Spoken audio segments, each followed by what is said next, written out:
आज सुबह उठा तो मकान मालकिन को गीले कपड़ों में देखकर मेरी तो आंखें खुली की खुली रह गई थी। मकान मालकिन 35 साल भारी जिस्म वाली औरत थी, लेकिन पता नहीं मकान मालकिन ऐसा क्या इस्तेमाल करती थी कि उसने अपनी जिस्म को इस उम्र में फिट रखा हुआ था।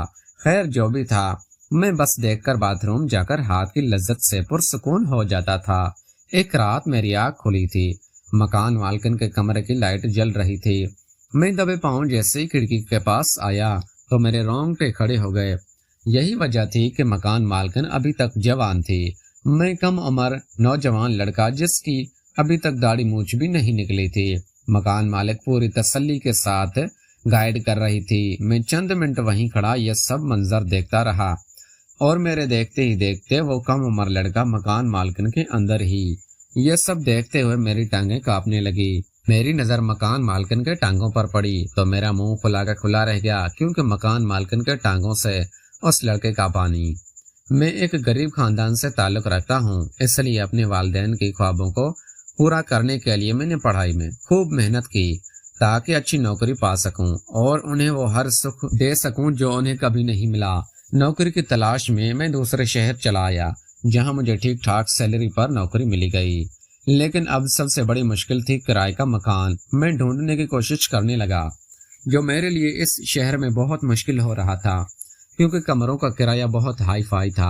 मेरी आधी सैलरी तो किराए में ही चली जाती।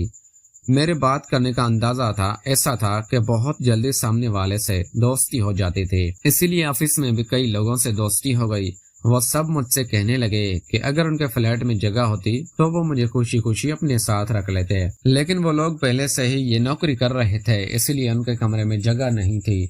मेरे लिए इस शहर में रहना मुश्किल होता जा रहा था, क्योंकि मैं होटल में रुका हुआ था जिसका रेंट बहुत ज्यादा था। मैं बहुत परेशान हो गया था, लेकिन मुझे अपने बजट का कमरा मिल ही नहीं रहा था। आज शाम में फिर कमरा ढूंढने निकल पड़ा।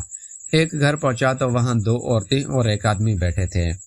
घर देखने में बहुत खूबसूरत था। पहले पूछने की हिम्मत नहीं हुई, फिर मैंने सोचा पूछ लेता हूँ, ज्यादा से ज्यादा क्या होगा। मैंने जैसे ही किराया पूछा, मेरी सोच के मुताबिक किराया बहुत ज्यादा निकला।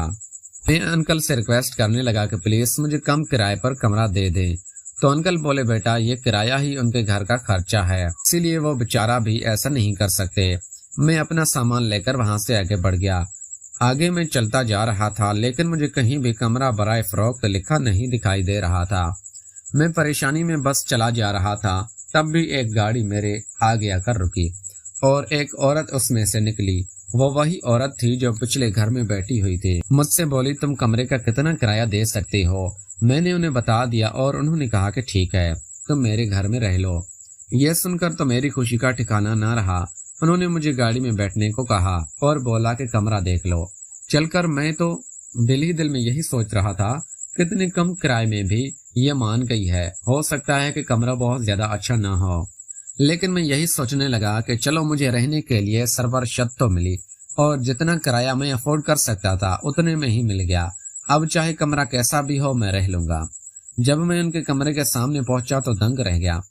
घर तो बहुत ही खूबसूरत बना हुआ था और अंदर जाकर जब मैंने अपना कमरा देखा तो वो बहुत ही गजब का था।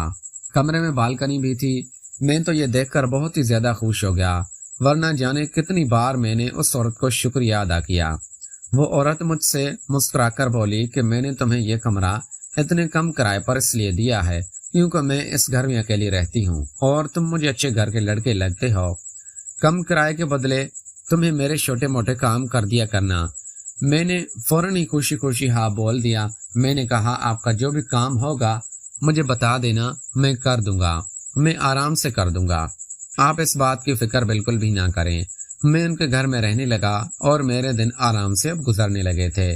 कुछ पैसे मैं अपने वालिदैन के पास भी भिजवा देता था और मकान मालकिन के छोटे मोटे काम भी आराम से कर देता था। सब कुछ बहुत अच्छा चल रहा था। मैंने सब कुछ अच्छे से मैनेज कर लिया था, लेकिन तब भी फिर वो दिन आया जब मैं पैसे को मोहताज हो गया।